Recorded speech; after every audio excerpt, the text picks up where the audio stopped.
I'm grateful because somebody made something for me and said, here, I just want you to wear this. And I said, okay. Yeah. Dream life as a celebrated musician touring the country with her daughter, Wynonna. For years, Wynonna Judd carried weight that had nothing to do with her body. A DUI arrest 1 week before her wedding. A husband sentenced to 10 years in prison. A daughter cycling through courtrooms across 4 states. And a mother who left her the day before their biggest honor. She could have disappeared. Instead, she stripped everything away. The makeup, the filters, the pretense. When she showed her bare face on TikTok in 2025, fans called her brave. But they didn't know what it took to get there. The real story goes back to a phone call in 2003 that nearly destroyed everything. Wynonna Judd entered the world on May 30th, 1964, carrying a story that started long before she opened her eyes. She was born Christina Claire Simonella in Ashland, Kentucky, to a girl who was barely more than a child herself. Naomi Judd was only 17, frightened, pregnant, and abandoned by her high school boyfriend, Charles Jordan. His disappearance during her pregnancy created a storm in their small town, and Naomi faced the whispers and the shame alone. She missed her high school graduation by just 2 weeks because she was in a hospital bed holding her newborn.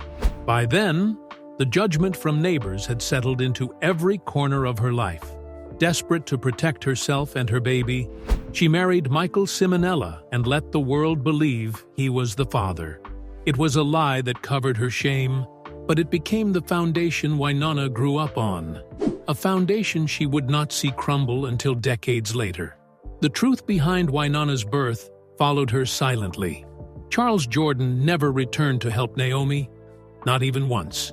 Naomi was pushed out of her home because of the pregnancy and had nowhere to go, so she leaned on Michael Simonella to give her and her baby some kind of stability. Meanwhile, Charles Jordan went on with his own life, building a music career, getting married, and living freely. But for Wynonna, he remained a ghost. She was already 30, pregnant with her son Elijah, when the truth finally came out.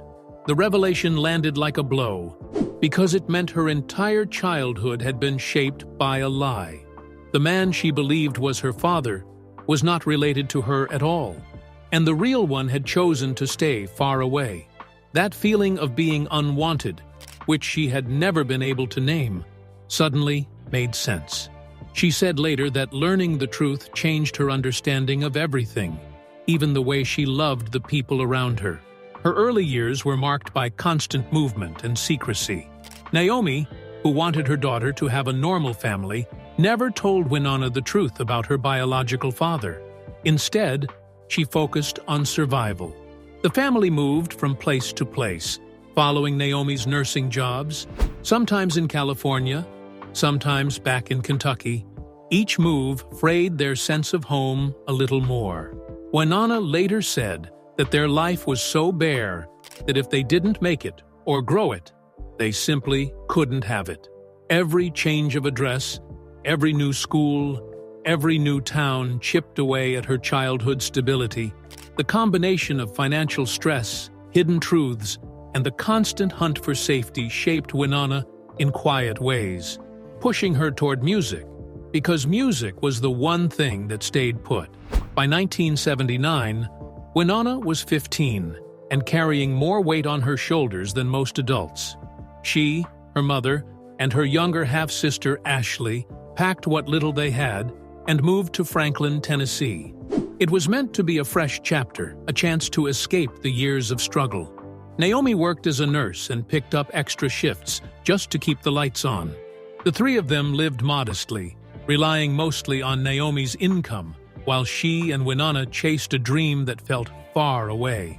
During this time, Naomi changed her name legally from Diana to Naomi, and Christina became Wynonna, lifting her stage name from the town of Winona, Arizona, mentioned in the song Route 66.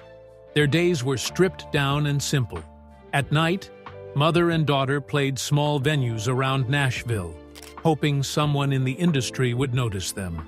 It was a slow climb, but the hunger they carried kept them moving.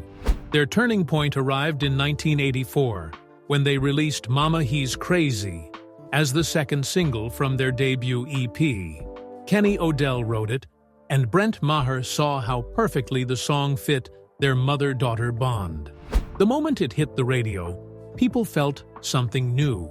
On August 4, 1984, it rose to number 1 on the country charts and stayed on the chart for 14 weeks.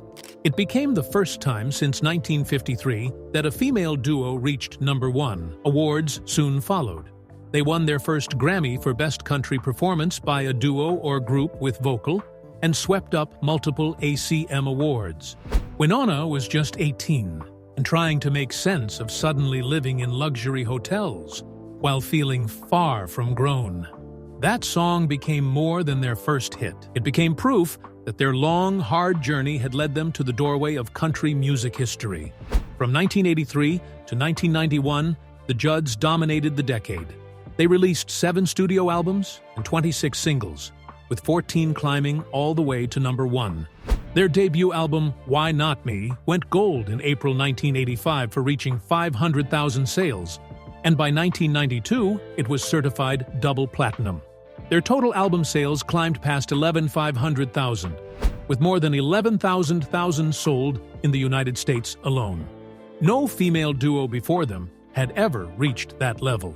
They collected more than 60 major awards, including 5 Grammys, 9 straight CMA Awards for Vocal Duo of the Year, and 8 Billboard Music Awards. Every single from Why Not Me, Rockin' with the Rhythm, and Heartland reached number 1. They didn't just succeed. They reshaped the path for every female duo that came after them. But behind the crowded arenas and glowing awards, something frightening was growing inside Naomi. In January 1989, when she was 43, she learned the truth. She had chronic hepatitis C. For months, she had fought through headaches, fever, nausea, and deep muscle aches. Doctors traced it to a needle stick injury she had gotten as a young nurse, back before hospitals understood how dangerous it could be. At that time, hepatitis C carried a dark stigma. Very few treatments existed, and even fewer people could talk openly about it. One doctor told her plainly that she had only 3 years to live. The shock spread through their family. Performing became impossible for her because the pain and fatigue were relentless. She had to step away from the group at the height of their fame. The diagnosis didn't just threaten her health, it shattered the identity she had built, the one she had fought to create from nothing. By the spring of 1990, she was undergoing extensive tests at the Mayo Clinic. The doctors there discovered that the disease had been attacking her body silently for almost 4 years. She was only 44, but the virus had already caused significant liver damage. They told her the condition was chronic and irreversible at that time. The news came when the Judds were planning future tours and studio sessions. Instead, Naomi had to face a new reality, one that forced her to step away completely and leave Wynonna to stand alone. Those hidden years, filled with pain and fear, became some of the darkest she ever endured. Her willingness to speak openly about the Mayo Clinic results helped bring awareness to hepatitis C and pushed conversations about early detection into the public eye. On October 19, 1990, Naomi officially announced that she was retiring due to her illness. The Judds launched their Love Can Build a Bridge farewell tour in 1991, a tour that stretched across 124 dates and closed on December 4, 1991, at the Murphy Center in Murfreesboro, Tennessee. Cameras captured that final show for television, and stars like Reba McEntire and Carl Perkins appeared to honor them. Every performance carried a heaviness. Fans knew her prognosis. Wynonna was only 26, and losing not just a partner, but the center of her world. Their last single, Love Can Build a Bridge, released in December 1990, added even more emotion to the tour. Each night felt like a goodbye wrapped in hope, and the farewell became one of the most emotional moments in country music. After the group ended, Wynonna stood at the edge of a brand new world. In 1992, she signed a solo deal and faced expectations that felt almost impossible to meet. Her debut solo album arrived on March 31st, 1992, and it exploded. It went straight to #1 on the Billboard Top Country Albums chart and reached #4 on the Billboard 200. By January 20th, 1995, the album had gone quadruple platinum with more than 4,000 sales. Eventually, it reached 5,000. 3 of its singles reached #1. She Is His Only Need claimed the top spot on July 11, 1992. I Saw the Light held #1 for 3 straight weeks, starting July 19th. No One Else on Earth rose to #1 on October 24th, and My Strongest Weakness reached #4. Those numbers turned her into a solo powerhouse. Her transition from duo to solo artist felt like stepping out from behind a curtain into blinding light. She had spent years sharing a stage with Naomi, leaning on that bond. Now she had to stand alone. Her debut album proved she was strong enough for it. She became the first solo female country artist in the 1990s to have 3 consecutive #1 singles from one album. Critics and fans finally saw her not as half of the Judds, but as Wynonna. On May 11, 1993, she released Tell Me Why, her second album. It rose to #1 on the country charts and reached #5 on the Billboard 200. It went platinum with more than 1,000 sales. 5 singles from the album reached the top 10, among them the title track, Tell Me Why, and Rock Bottom. The production blended country rock with Memphis soul, giving Wynonna space to show every color of her voice. With each song, she proved she was more than a product of her past. She was building a legacy of her own. Between 1992 and 1997, she kept releasing successful albums one after another. Wynonna in 1992, Tell Me Why in 1993, Revelations in 1996, The Other Side in 1997. Each one climbed high on the country charts. Each one earned gold or platinum status.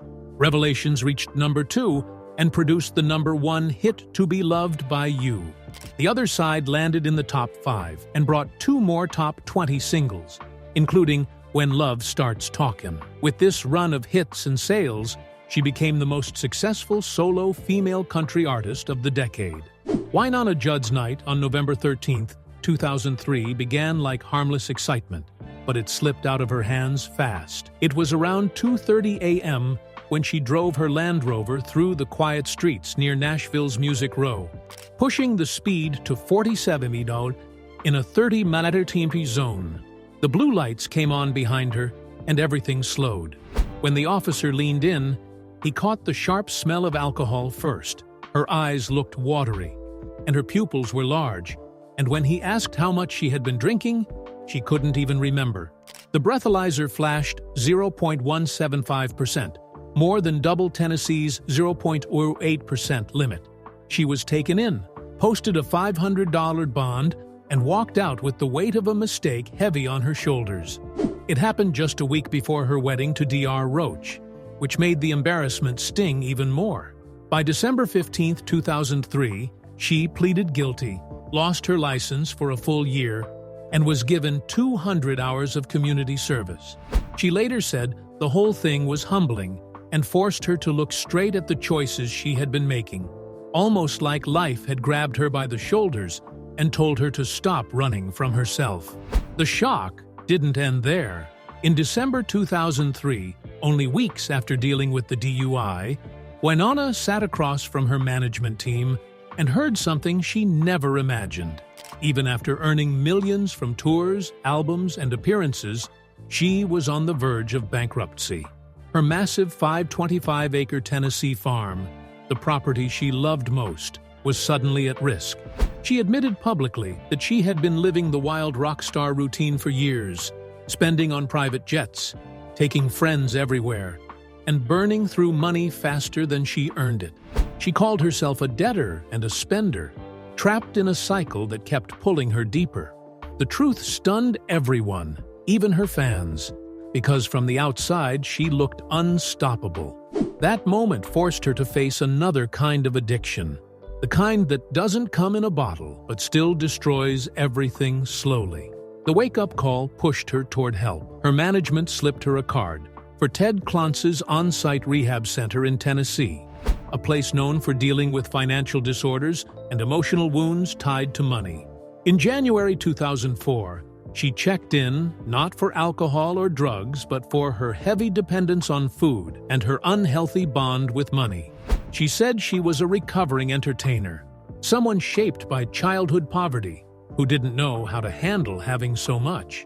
The program took her deeper than she expected, pulling up old memories and patterns she didn't even know she carried. Later, she spent 42 days at Shades of Hope in Texas, a facility focused on addictions tied to food. She said those weeks broke her open and rebuilt her in a way she didn't think was possible, giving her control over the parts of her life she always felt were slipping away. Wynonna's life carried secrets that waited until adulthood to come crashing down. In 1994, while she was pregnant with her son Elijah, she found out Michael Simonella wasn't her biological father. For 30 years, she believed he was, only for Wynonna Judd to finally reveal the truth.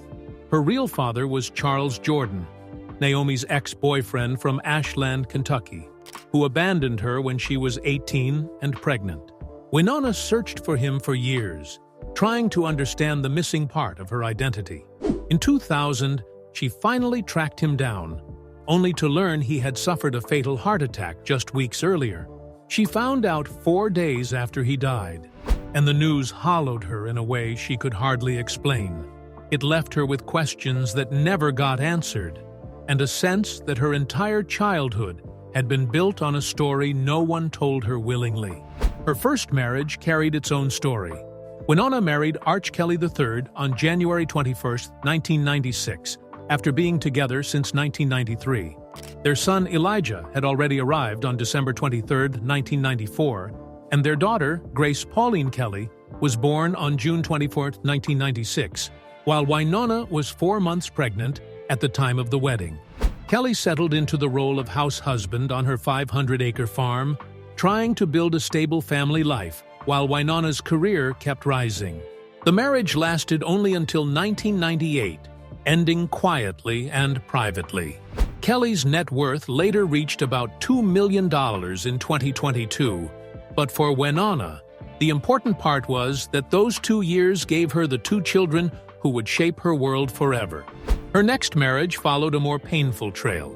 Wynonna married D.R. Roach on November 22, 2003, just days after the DUI. He had worked as her bodyguard for years, and the romance grew out of familiarity and trust. But in 2007, Roach was arrested for child sexual assault and battery, and later received a 10-year sentence.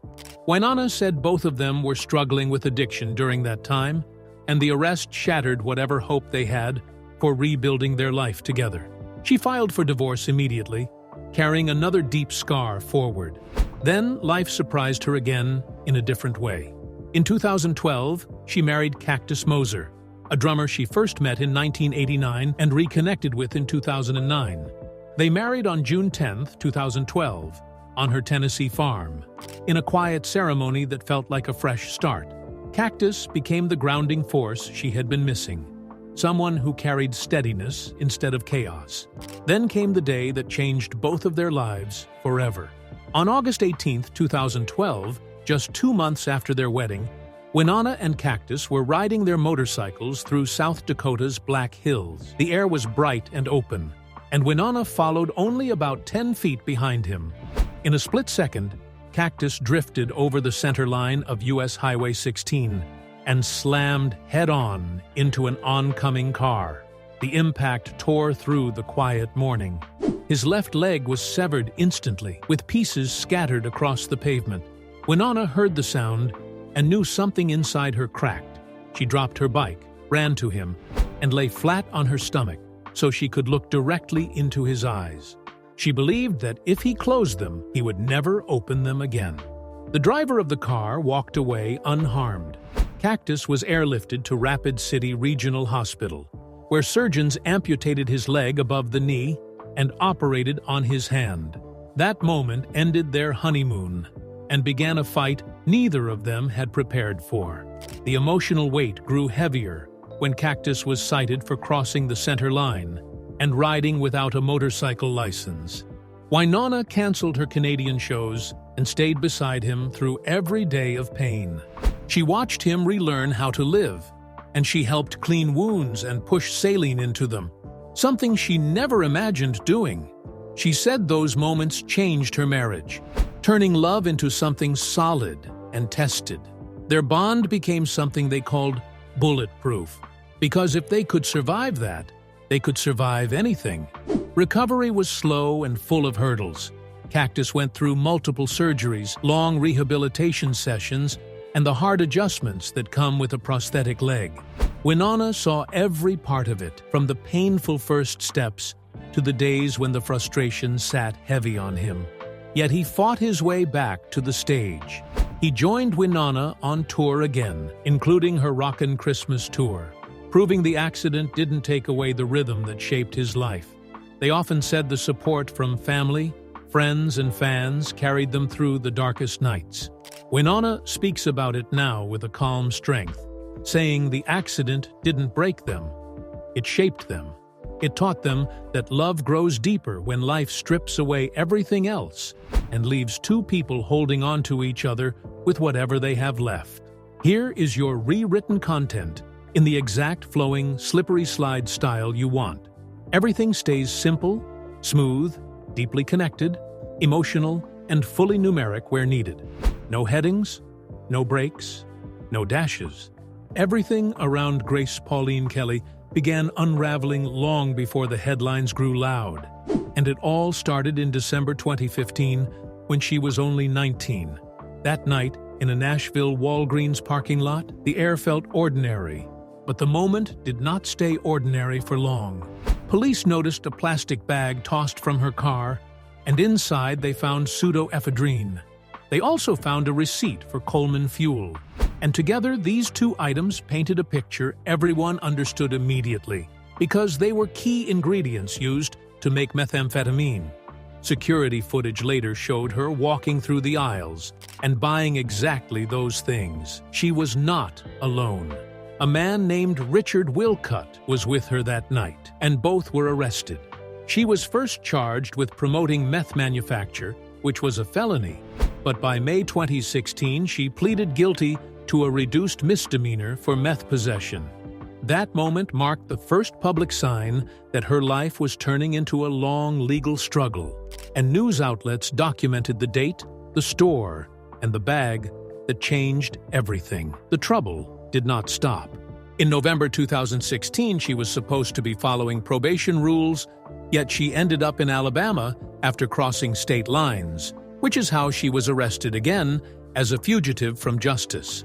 By May 2017, she stood in court, facing charges for meth manufacture, delivery, sale, and possession with intent to distribute. She pleaded guilty and received 11 months and 29 days in jail. But after serving a month, she was released so she could finish her sentence inside a rehab program. For a moment, things looked like they might turn around, until February 2018 arrived. She walked out of the treatment program without permission, which violated her terms, and the judge sent her to West Tennessee State Penitentiary in Henning for an 8-year sentence. She stayed there until parole in 2020. Every record, every document, and every report showed her pattern getting sharper, heavier, and harder to break. By 2024, the cycle had become something she could not escape. In April, she was arrested again in Alabama, this time for indecent exposure. Later, she pleaded guilty to lewdness and obstructing governmental operations and received a suspended 90-day sentence. 4 months later, in August, Georgia authorities arrested her for fleeing police and driving with a suspended license.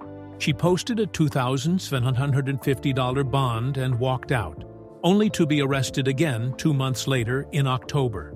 This time it was in Virginia, where she was accused of stealing a church van. The vehicle disappeared from a church driveway, and officers later chased her down. She faced 3 felony grand larceny counts.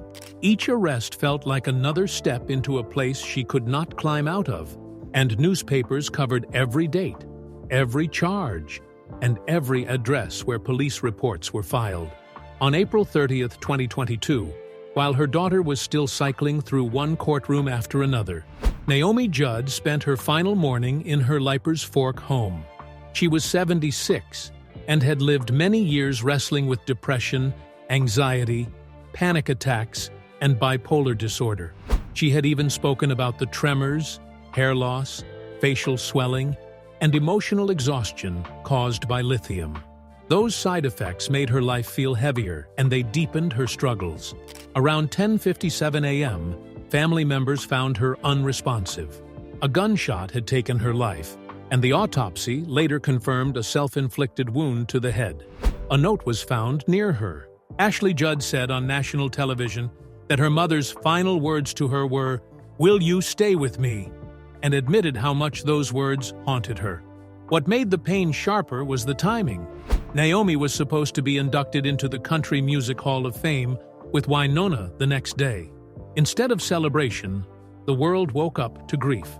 The ceremony went on because the family wanted Wynonna's legacy honored, but the room felt like a prayer that had broken in half. Wynonna stepped onto that stage with a strength she did not feel, and her voice shook as she spoke. Carly Pearce performed "Grandpa, Tell Me About the Good Old Days," and cried through parts of the song. Fans cried. Artists cried. Everyone cried. Ashley and Wynonna released a statement saying their mother had died from the disease of mental illness. The audience sat in a silence that felt heavy. Cameras captured every tear, and the induction transformed into something close to a public funeral. A reminder that success cannot protect a person from pain. Wynonna tried to make sense of everything over the next weeks. On May 29, 2022, she posted a long message saying she could barely accept the truth. In September 2022, she sat down with CBS This Morning and spoke openly. She admitted she was incredibly angry. She admitted she felt guilty for not seeing the signs. She also talked about the strange way she missed arguing with her mother and how she sometimes caught herself thinking her mother should be there so they could fight about something silly again. She said she held on to her mom's words, "My life is better because of you," because those words were finally starting to comfort her.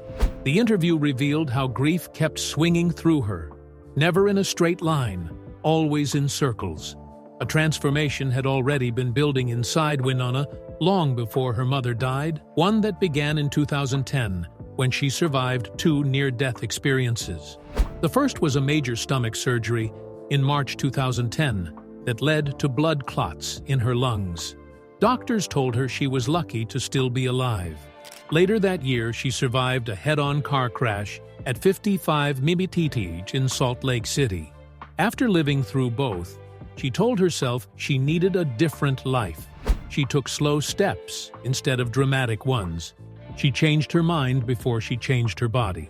Over time, she lost 55 pounds and walked onto stages in 2025 at age 61, wearing fitted pantsuits and showing a confidence she had earned. Her TikTok videos from that period showed her with no makeup, smiling in a way that felt real. She did not care about filters. She cared about breathing again.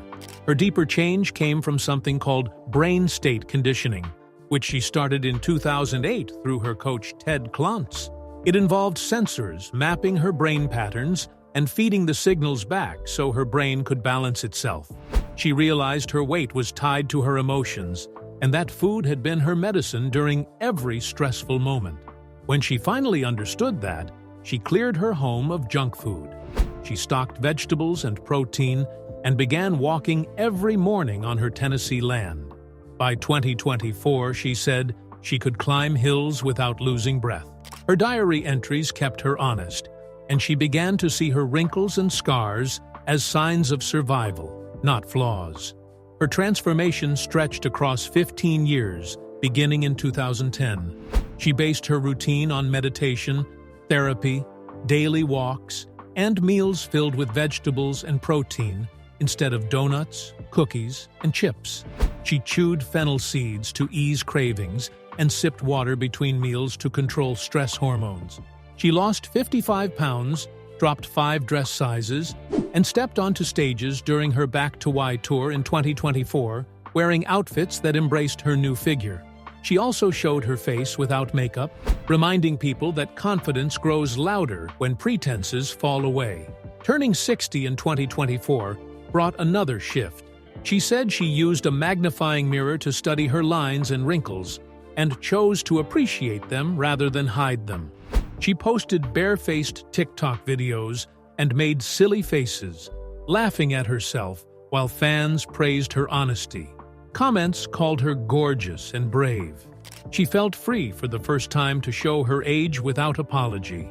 In November 2025, she posted another makeup-free video where she joked along with trending audio about the most attractive way to take a selfie. Fans flooded the comments with love. They said she looked beautiful no matter what face she made. The video spread quickly because people could feel her ease with herself, something she had worked years to reach. At the 2023 People's Choice Country Awards, she said her beauty secret was something simple. It was laughter. She said she was tired of being hard on herself and wanted to be content. She believed laughter helped her process grief, and her smile was a reminder that healing does not always come from products or procedures. It sometimes comes from learning to joke again. Her Back to Why tour in 2024 wrapped all these years into one moment. The outfits she chose, the confidence she carried, and the makeup-free posts she shared showed that her transformation was not about looking younger. It was about being honest. Her strength came from the battles she survived, and fans connected to her because she showed every part of her journey. She did not hide anything. She lived through storms, healed slowly, and stepped back into the light with a face that told her entire story.